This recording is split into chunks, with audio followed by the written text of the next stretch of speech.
Eu não gostava do sindicato, eu odiava o sindicato. Por quê? Chato. Porque eu era despolitizado. Você sabe que ser despolitizado é moda, né? Ser ignorante é moda no governo Bolsonaro. Quanto mais ignorante, mais moda. Melhor. Hein? Quanto mais, melhor. Mas é isso que eu ia te perguntar. Por exemplo, eu vim de uma frota, Uma safra? de uma safra de pessoas que vêm daquela coisa assim, mano, política não se discute, não quero saber dessas porra, é tudo um bando de safado, não quero saber de porra nenhuma. Então, ultimamente, por causa do meu trabalho, eu tenho que me informar, eu tenho que aprender. Mas só que eu vim com isso na minha cabeça, de não quero saber de nada, não quero discutir, vai com esse papo chato pra lá. Por que você acha que no Brasil tem muitas pessoas que têm esse posicionamento de tipo assim, mano, eu não quero saber nem do Lula, nem do Bolsonaro, nem de ninguém. E aí acaba que a pessoa não serve pra nada também, né? Se ela não se posicionar e etc. Ô, Mitica, eu vou te contar uma história minha. Em 1978, eu comecei a ficar famoso porque nós fizemos as primeiras greves dos metalúrgicos no ABC. Eram greves, sabe? Primeiro foi greve por fábrica, depois nós fizemos greve. Nós fazíamos assembleia no estádio com 100 mil pessoas. Era muita coisa. Então, aí o pessoal começou a me convidar para ir para a política. E eu dizia assim, eu achava que eu era inteligente, eu dizia assim, eu não gosto de política e não gosto de quem gosta de política. Eu achava que era o máximo. A imprensa batia palma, eu saía na primeira página dos jornais, finalmente surgiu um operário que não gosta de política, ele não quer o poder, ele só quer melhorar um pouquinho o salário dele e tal. Aí, cara, foi passando 3, 4 meses, eu estava na rua fazendo campanha, sabe para quem? Pro Fernando Henrique Cardoso. Por quê? Porque ele era candidato ao Senado, sabe? Ele disputava com o Montoro e com o Cláudio Lembo. E ele tinha votado do exílio, era uma figura interessante, porque era mais jovem, porque era um cara mais à esquerda, sabe? Mais à esquerda, mas depois ficou mais à direita e tal.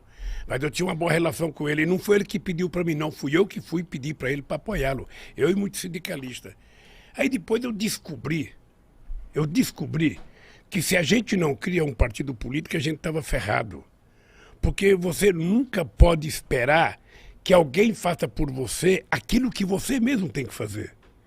Então você fica esperando que o Congresso Nacional aprove as coisas boas para o país. Você já parou para analisar quem é que está no Congresso Nacional? Você já viu o prontuário de cada um? Você já viu a ficha de cada um? Você já viu a origem de cada um? Se você não vê isso, você não vai saber votar. Se você não vê, você vai votar equivocadamente. É como se você fosse colocar uma raposa no seu galinheiro achando que a raposa vai engordar as galinhas. Não vai, vai comer as galinhas. Então eu descobri que era preciso fazer um partido. Descobri porque eu fui no Congresso brigar para não aprovar uma lei. E quando eu cheguei lá, eu percebi que não tinha nenhum trabalhador.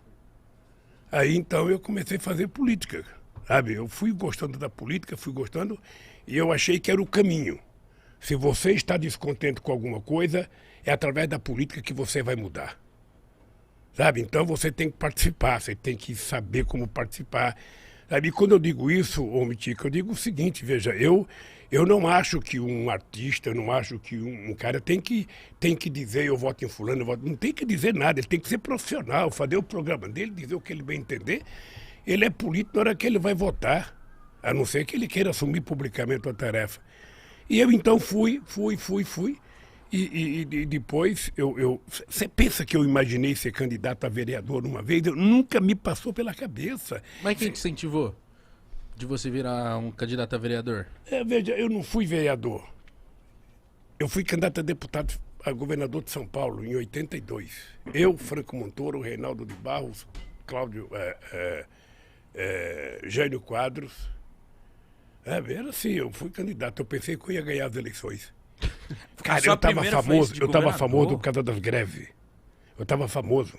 Eu ia para o interior de São Paulo, era gente na rua aqui. As pessoas não imaginavam como é que eu juntava tanta gente na rua. Eu dava autógrafo. Tinha um livro que foi lançado meu chamado Lula, Entrevistas e Discursos. Eu descia do palanque, lá tinha que dar autógrafo, sabe? Eu pensei que eu ia ganhar as eleições. Puta merda, só tive 10% dos votos. Fiquei em quarto lugar, perdi até do Jânio Quadros. Mas de primeira? Mas Eu achei que Tava eu ia ganhar. convicto. O comício do encerramento da campanha no Pacaembu.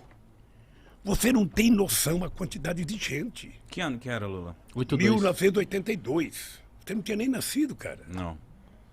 Até eu tinha nem nascido. Não tava. Aí eu fui lá e aquela multidão de gente, sabe? Falou, Eu já falava, era meu. Porra, vou ganhar as eleições. Já me via como governador. Sabe? Aí fiquei em quarto lugar. Uma frustração. Você não tem noção da frustração. Eu até pensei em parar. Aí quando foi em 85, eu fui para Cuba. Eu conheci o Fidel. Aí fui lá visitar o Gente Fidel. boa? Hein? Gente boa? Gente boa.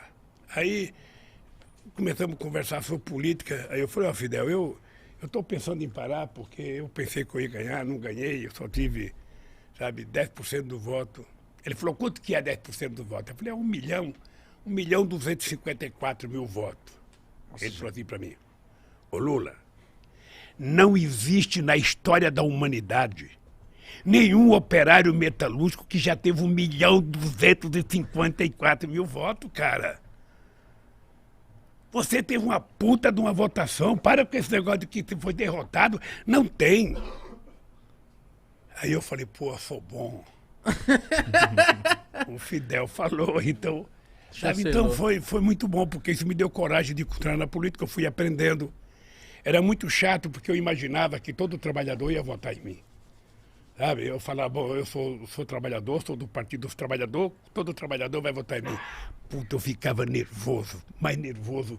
Eu ia fazer comício nas estradas, chegava, sabe, nos corta. A classe média, sabe, apoiava a gente, batia palma, sabe, nas universidades, todo mundo. Mas quando eu passava nos caras que estavam colhendo algodão, cortando cana, aí eu ia fazer passeata aqui em São Paulo, no centro de São Paulo. Aí quando tinha um trabalhador trabalhando numa construção na Casa Civil, todo mundo, Lula, um trabalhador. Aí já mandava eu levantava a mão, cara.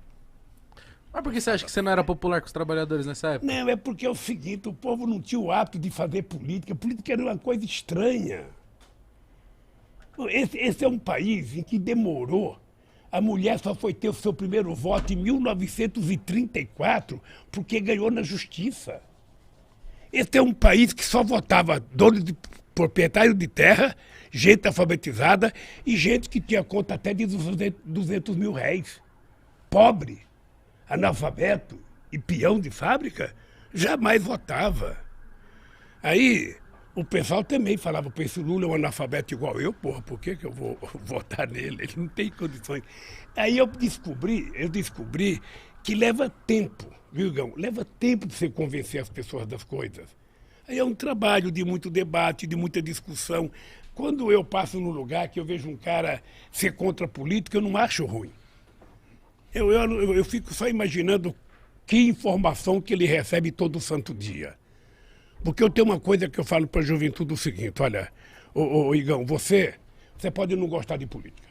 Tá? Você pode dizer, eu não gosto de política é tudo ladrão, Lula é ladrão, sabe, Haddad é ladrão, Fernando Henrique Cardoso é ladrão, Bolsonaro é ladrão, Dória é ladrão. Você pode dizer tudo o que você quiser. Mas mesmo você pensando assim, você pensa o melhor para o seu país, você pensa o melhor para o seu povo, você pensa o melhor para você. Então, se você acha que todo mundo não presta, você tem que decidir escolher um cara que presta. E esse cara que presta não é os outros, é você, cara. Então, coloca o político que você tem dentro de você para fora e seja você o político decente, sabe, porreta, sabe, que você quer. Não tem outro jeito. Você não pode querer que eu seja a pessoa que você quer que eu seja. Não, eu sou eu. Agora, se você quer um cara top, Aí é você, Mitico, é você, Igão. É assim que se faz as coisas.